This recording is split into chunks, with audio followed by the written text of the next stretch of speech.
अस्सलाम वालेकुम नाज़रीन इकराम, बिस्मिल्लाहिर्रहमानिर्रहीम। हज़रत बिलाल हबशी रदी अल्लाह ताला अन्हा की मोहब्बत हुज़ूर अकरम सल्लल्लाहु अलैहि वसल्लम से। हज़रत बिलाल हबशी नबी करीम सल्लल्लाहु अलैहि वसल्लम की दुनिया से पर्दा फरमाने के बाद हज़रत बिलाल हबशी शाम चले गए और वहाँ बस गए। एक अरसे के बाद ख्वाब में नबी पाक सल्लल्लाहु अलैहि वसल्लम की ज़ियारत हुई और फरमाया, बिलाल हमें मिलना क्यों छोड़ दिया। आँख खुलते ही मदीने के लिए रवाना हो गए।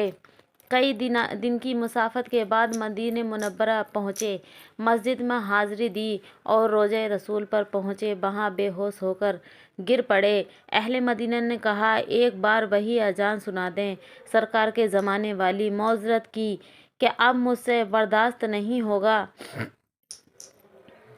लोगों ने हसनैन करैमैन से कहलवाया। अब इनकार करना नामुमकिन था। अजान शुरू की तो अहले मदीना रो पड़े, काबू में ना रहे, दिल काबू में ना रहे। प्यारे आका का ज़माना ताज़ा हो गया। औरतें बच्चे सब निकल आए, गम से निढाल बेकरार, हिचकियाँ बंद गईं। जब कहा असदु अन्ना मुहम्मद रसूलुल्लाह, लोग हिचकी मार कर रोने लगे।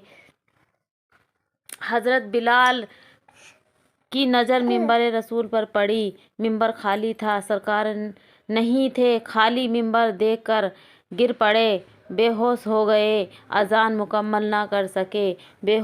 होश में आए तो उठे और रोते हुए शाम की तरफ रवाना हो गए। या अल्लाह, बिलाल हबशी जैसी मोहब्बत हमारे दिलों में भी भर दे, आमीन। ऐसी ही मज़ीद वीडियो देखने के लिए हमारे चैनल को सब्सक्राइब करें, वीडियो को लाइक शेयर करें और कमेंट करें। ओके बाय, अल्लाह हाफिज़।